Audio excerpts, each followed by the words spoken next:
नमस्कार दोस्तों, स्वागत है आपका आपके अपने YouTube चैनल स्टडी टेक में। शुरुआत करते हैं ध्यान तथा उसकी पद्धतियों की अगली कड़ी। देखते हैं स्वामी विवेकानंद की इसी कोट के साथ, उठो जागो और लक्ष्य प्राप्ति तक रुको मत। स्वामी विवेकानंद के दिव्य व्यक्तित्व की कुछ झलकियां हम पेश करने जा रहे हैं आपके यहाँ अपनी आवाज़ में। क्या तुम सोने से पहले प्रकाश देखते हो? लड़के ने आश्चर्यपूर्ण आवाज़ से कहा, हाँ देखता हूँ। क्या हर कोई ऐसा नहीं देखता? यह बात उस समय की तुरंत बात की है जब श्री रामकृष्ण ने नरेंद्र को पहली बार मिलने के बाद प्रश्न पूछा था, और उसके उत्तर ने इस विलक्षण हुआ जो बाद में स्वामी विवेकानंद के नाम से सुविख्यात होने वाला था, कि भूतकाल, स्वभाव तथा भावी भविष्यता के बारे में श्री रामकृष्ण को गहन अंतर्दृष्टि प्रदान की। परवर्ती वर्षों में स्वामी विवेकानंद ने स्वयं इस असाधारण मनःशक्ति का वर्णन किया था। जब से मैंने होश संभाला, उस प्रारंभिक समय से ही जैसे ही मैं सोने के लिए आंख बंद करता हूँ तो भूमध्य में प्रकाश का एक अद्भुत बिंदु देखा करता था तथा अति ध्यानपूर्वक मैं इसके अनेक परिवर्तनों को देखता था। प्रकाश का यह आलोक बिंदु रंग बदलता था तथा एक गेंद का आकार लेने तक बढ़ता रहता था। अंत में यह फटकर सिर से पैरों तक मेरे संपूर्ण शरीर को दुधिया तरल प्रकाश में व्याप्त कर देता था। ऐसा होते ही मेरी ब्रह्म चेतना लुप्त हो जाती थी तथा मैं सो जाता था। मैं विश्वास किया करता था कि प्रत्येक व्यक्ति इसी प्रकार सोता होगा। फिर जब मैं बड़ा हुआ तथा ध्यान का अभ्यास करने लगा तो आंखें बंद करते ही वह प्रकाश बिंदु मुझे दिखाई देता और मैं उस पर मन एकाग्र किया करता था।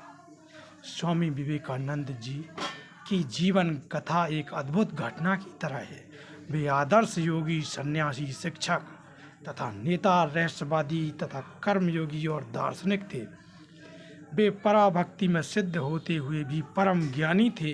वे समर्पित मानवतावादी, संगीत नायक और अति उत्कृष्ट वक्ता थे तथा व्यायाम और खेलकूद में पारंगत थे। स्वामी विवेकानंद में आदर्श मनुष्य की झांकी मिलती है।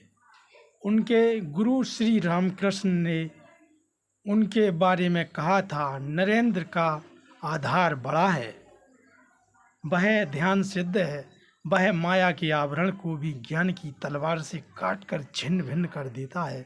अगम्य माया उसे कभी बस में नहीं ला सकी थी। उन दोनों के प्रथम मिलन के बाद के पूर्व ही श्री रामकृष्ण को हुए एक दिव्य दर्शन में उनके एक अद्वितीय शिष्य के वास्तविक स्वभाव का रहस्य खुल चुका था। स्वामी विवेकानंद अचल चट्टान की तरह समाधि मग्न पुरातन ऋषि थे। समाधि में दक्ष श्री रामकृष्ण ने उस दिव्य पुरुष को ध्यान की उच्च अवस्था से प्रकृतिस्थ अवस्था में लाया, जैसे कि मानो उन्होंने उस चट्टान पर शक्तिशाली प्रहार करके संसार भर में अपने मार्ग को इस प्रकार दुर्गति से चलने का मार्गदर्शन दिया कि वह जहाँ भी जाए आध्यात्मिकता को उद्भासित करे तथा संकीर्णता एवं अज्ञान का नाश करे। श्री रामकृष्ण ने अपने अन्य शिष्यों से नरेंद्र के दिव्य दर्शनों के बारे में इतना कहा कि एक दिन देखता हूँ समाधि पथ में ज्योतिर्मय मार्ग से ऊपर उठता जा रहा है। चंद्र, सूर्य, नक्षत्र आदि से भरे हुए स्थूल जगत को सरलता से लांघकर वह पहल सूक्ष्म भाव जगत में प्रविष्ट हुआ। उस राज्य के उच्च से उच्चतर स्तरों पर वह जितना ही चढ़ने लगा उतना ही विभिन्न देवी देवताओं की भाव घन विभिन्न मूर्तियों को रास्ते की दोनों ओर देखने लगा। धीरे धीरे वह उस राज्य की चरम सीमा पर आ पहुंचा। वहां मैंने देखा एक ज्योतिर्मय रेखा ने खंड और अखंड के राज्य को अलग अलग कर दिया। उस रेखा को लांघकर मन धीरे धीरे अखंड के राज्य में प्रविष्ट हुआ। मैंने देखा वहाँ पर साकार कुछ भी नहीं है। दिव्य देहधारी देवी देवता गण भी मानो यहाँ प्रवेश करते भयभीत होकर बहुत दूर नीचे अपना अधिकार चला रहे, परंतु दूसरे ही क्षण देखा दिव्य ज्योति संपन्न 7 ऋषि, श्रेष्ठ ऋषि वहाँ पर समाधिस्थ होकर बैठे हैं। मैं समझ गया कि ध्यान और पुण्य में, त्याग और प्रेम में इन्होंने मानवों की तो बात ही क्या, देवी देवताओं को भी दूर छोड़ दिया है। मैं विस्मित होकर इन सप्त ऋषियों की महानता के बारे में सोच ही रहा था कि एकाएक देख पड़ा सम्मुखस्थ अखंड के घर के भेद रहित समरस ज्योतिर्मंडल का एक अंश घनीभूत होकर दिव्य शिशु के रूप में परिणत हुआ। उस देव शिशु ने इनमें से एक के पास उतरकर अपनी अपूर्व सुललित बाहुओं से उनके गले को प्रेम के साथ लपेट लिया। इसके बाद वीणा ध्वनि से भी सुमधुर अपनी अमृतमय वाणी से प्रेम के साथ पुकार कर उन्हें समाधि से जगाने के लिए भरसक चेष्टा करने लगा। बालक के कोमल प्रेमपूर्ण स्पर्श से ऋषि समाधि से जागे और अंतर्निमीलित निर्मेश नेत्रों से उस अपूर्व बालक को देखने लगे। उनके मुख का प्रसन्नोज्ज्वल भाव देखकर ऐसा लगा मानो वह बालक बहुकाल से उनकी का परिचित और हृदय निधि ही हो। वह अद्भुत देव शिशु उस समय असीम आनंद के साथ उनसे कहने लगा, मैं जा रहा हूँ, तुम्हें आना होगा। उसके इस अनुरोध पर ऋषि ने कहा तो कुछ नहीं, परंतु उनके प्रेमपूर्ण नेत्रों ने उनकी हृदय की सम्मति व्यक्त कर दी। नरेंद्र को देखते ही मैंने समझ लिया था कि यही वह देवी पुरुष है। बाद में श्री रामकृष्ण ने यह बात बताई कि वह दिव्य शिशु और कोई नहीं, वे स्वयं ही थे। स्वामी विवेकानंद का जन्म 12 जनवरी सन 1863 को कोलकाता में हुआ। प्रारंभ से ही वे छोटे होते हुए भी अति परिपक्व बुद्धि तथा असाधारण ओजस्विता के धनी बालक थे, परंतु फिर भी प्रारंभिक अवस्था से ही ध्यान के प्रति उनकी स्वाभाविक प्रवृत्ति दिखाई दी, क्योंकि बचपन में बाल सुलभ खेलों के साथ साथ ध्यान में भी उनके खेल का एक अंग ही था। एक बार नरेंद्र अपने मित्रों सहित ध्यान कर रहे थे कि तभी एक जहरीला नाग आ निकला।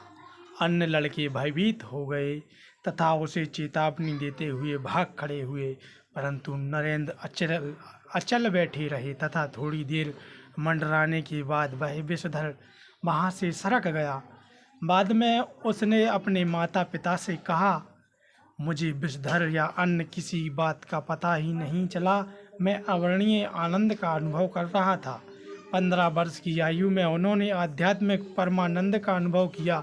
उस समय वे अपने आत्मियों सहित मध्य भारत के रायपुर नगर की ओर जा रहे थे तथा यात्रा का कुछ भाग बैलगाड़ियों से पार करना पड़ता था। विशेषकर उस दिन वातावरण में स्फूर्तिदायक तथा निर्मल था। पेड़ तथा लताएं पुष्पों से आच्छादित थे। चमकीले पंख वाले पक्षी वन में गा रहे थे। बैलगाड़ी एक संकीर्ण गिरी द्वार में से होकर जा रही थी, जहां दोनों ओर उच्च पर्वत श्रृंग मानो एक दूसरे को प्रायः स्पर्श कर रहे थे। नरेंद्र को एक दंडायमान विशाल चट्टान की दरार में मधुमक्खियों का एक विशाल छत्ता दृष्टिगोचर हुआ, जो वहां चिरकाल से रहा होगा। अकस्मात उनका मन विधाता के प्रति विस्मय तथा श्रद्धा से भर उठा तथा वे वाह चेतना खो बैठे। कदाचित यह प्रथम अवसर था जब उनकी प्रबल कल्पना शक्ति ने अतीन्द्रिय परम चैतन्य के राज्य में आरूढ़ होने में उनकी सहायता की थी। एक बार विद्यार्थी काल में स्वामी विवेकानंद को भगवान बुद्ध का दिव्य दर्शन हुआ था, जिसका वर्णन उन्होंने उस प्रकार किया, एक रात स्कूल के एक कक्ष में द्वार बंद किए मैं ध्यान कर रहा था तथा मेरा मन काफ़ी गहनपूर्वक एकाग्र हो गया था। कह नहीं सकता कि मैं उस प्रकार कितनी देर ध्यानमग्न रहा। ध्यान हो जाने पर भी मैं आसन पर बैठा रहा। तभी उस कक्ष की दक्षिणी दीवार से एक उज्ज्वल आकृति कदम बढ़ाते हुए मेरे सामने खड़ी हो गई। यह एक सन्यासी की आकृति थी जो नितांत प्रशांत मुंडित मस्तिष्क तथा एक हाथ में दंड एक हाथ में कमंडल धारण किए हुए थी। उन्होंने कुछ देर मेरी ओर एकटक देखा और लगा वे मुझे संबोधित करेंगे। मैं भी आश्चर्य से निर्वाक उनकी ओर एकटक देखने लगा। अचानक एक प्रकार के भय ने मुझे जकड़ लिया। मैंने द्वार खोला तथा तुरंत कमरे से बाहर भाग गया। तब मेरे मन में आया कि इस प्रकार भागना मेरी मूर्खता थी। शायद वे मुझे कुछ कहते, परंतु उसके बाद मैंने वह आकृति कभी नहीं देखी। मुझे लगता कि जिन्हें मैंने देखा था वे भगवान बुद्ध थे। प्रारंभिक भेंटों में एक बार श्री रामकृष्ण ने स्वामी विवेकानंद का जादू स्पर्श किया, जिससे स्वामी विवेकानंद के मन में दैत्य भाव नष्ट हो गया तथा उन्हें अतीन्द्रिय लोकोत्तर चैतन्य के राज्य का भान करवाया। साधारणतः गुरु शिष्य को जीवन के लक्ष्य के रूप में समाधि अवस्था प्राप्त करने में सहायता करते हैं, परंतु श्री राम कृष्ण को अपने शिष्य से कहीं अधिक आशाएं थीं। स्वामी विवेकानंद की इच्छा थी कि वे लगातार 3-4 दिन तक निर्विकल्प समाधि में रहें और केवल भोजन के लिए ही इस अवस्था से बाहर आएं, परंतु वास्तव में उनकी ऐसी इच्छा जानकर श्री राम कृष्ण ने उनको यह कहते हुए भर्त्सना की थी, तुम्हें शर्म आना चाहिए कि तुम ऐसी क्षुद्र मांग कर रहे हो। मैंने तो सोचा था कि तुम एक विशाल वट वृक्ष की तरह बढ़ोगे और हजारों लोग तुम्हारी छाया में विश्राम करेंगे, परंतु अब देखता हूँ कि तुम अपनी ही मुक्ति खोज रहे हो। इस प्रकार डांटे जाने पर स्वामी विवेकानंद आश्रम के हृदय की विशालता जानकर रोने लगे। काशीपुर के उद्यान भवन में स्वामी विवेकानंद ने वेदांत तथा योग की चरम अनुभूतियाँ निर्विकल्प समाधि का अनुभव किया।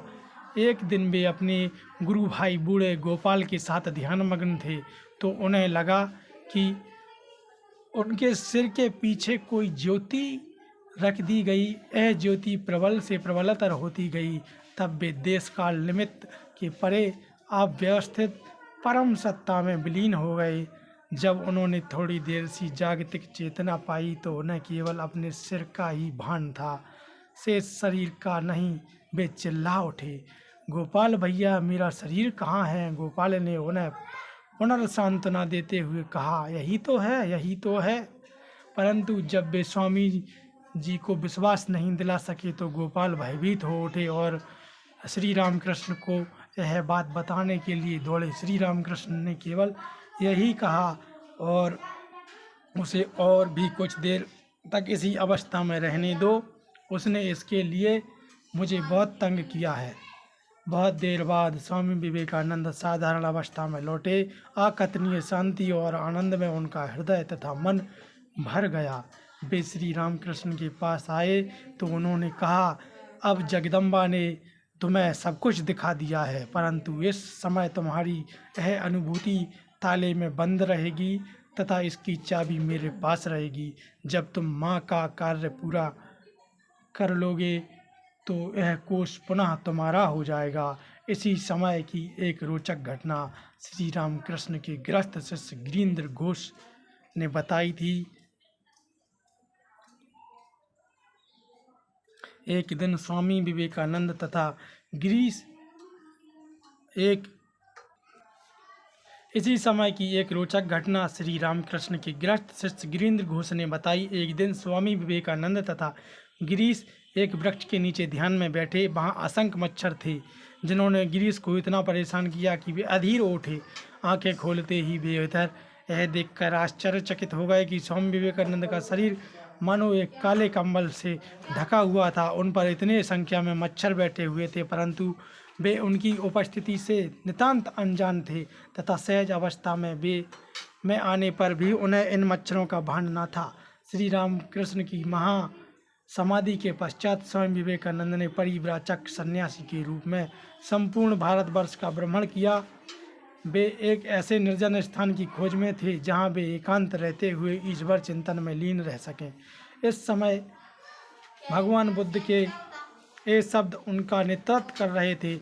जैसे सिंह कोलाहलों से नहीं कांपता, जैसे वायु को जाल में नहीं बांधा जा सकता, जैसे कमल पत्र जल से अछूता रहता है, उसी प्रकार तुम भी गेंडे की तरह अकेले विचरण करो। परंतु देवी विधान ने उनके लिए कुछ और ही योजना बना रखी थी तथा वे अपनी नीति से बच ना सके। जैसे ही वे परवर्ती काल में उन्होंने लिखा, मेरे संपूर्ण जीवन में किसी भी बात ने करणीय कर्म की भावना को इस प्रकार से कूट कूट कर नहीं भरा मानो मुझे नीचे मैदानी क्षेत्रों में यत्र तत्र भ्रमण करने के लिए गुफाओं के उस जीवन से फटक दिया।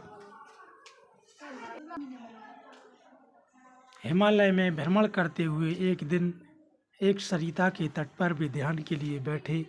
वहाँ उन्हें ब्राह्मण तथा व्यक्ति की ऐक्य की ऐसी अनुभूति हुई कि मनुष्य ब्राह्मण का ही एक छोटा रूप है। उन्होंने अनुभव किया, ब्रह्मांड में जो कुछ है वही शरीर में भी है और फिर संपूर्ण ब्रह्मांड को एकाकी अणु में समाविष्ट हुआ पाया जा सकता है। उन्होंने इस अनुभव को एक पुस्तिका में दर्ज कर लिया तथा अपने गुरु भाई तथा सहचर स्वामी अखंडानंद को बताया। आज मैंने जीवन की अत्यंत जटिल समस्याओं का समाधान पा लिया।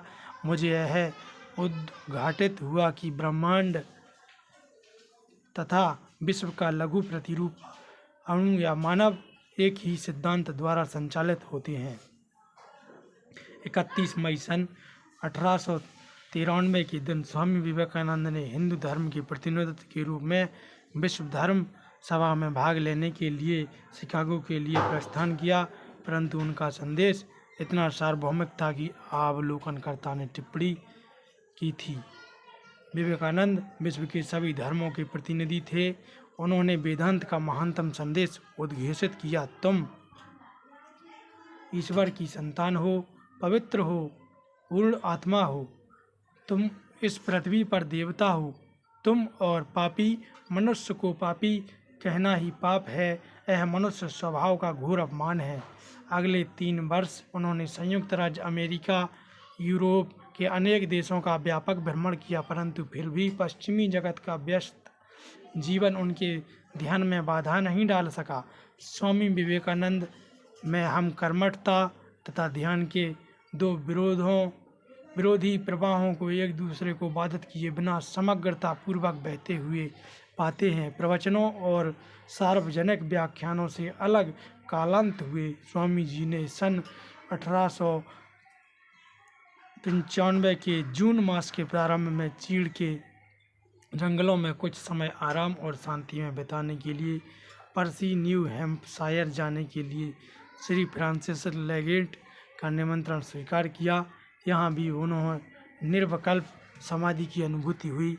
पर्सी से 1 जून सन 1995 को लिखे पत्र में वे श्रीमती ओलिवल को लिखते हैं। धन्यवाद दोस्तों। आगे की चर्चा हम अगले एपिसोड में करेंगे। वीडियो को लाइक करें, शेयर, सब्सक्राइब करें और आप हमें अपना आशीर्वाद प्रदान करें। धन्यवाद। जय हिंद दोस्तों।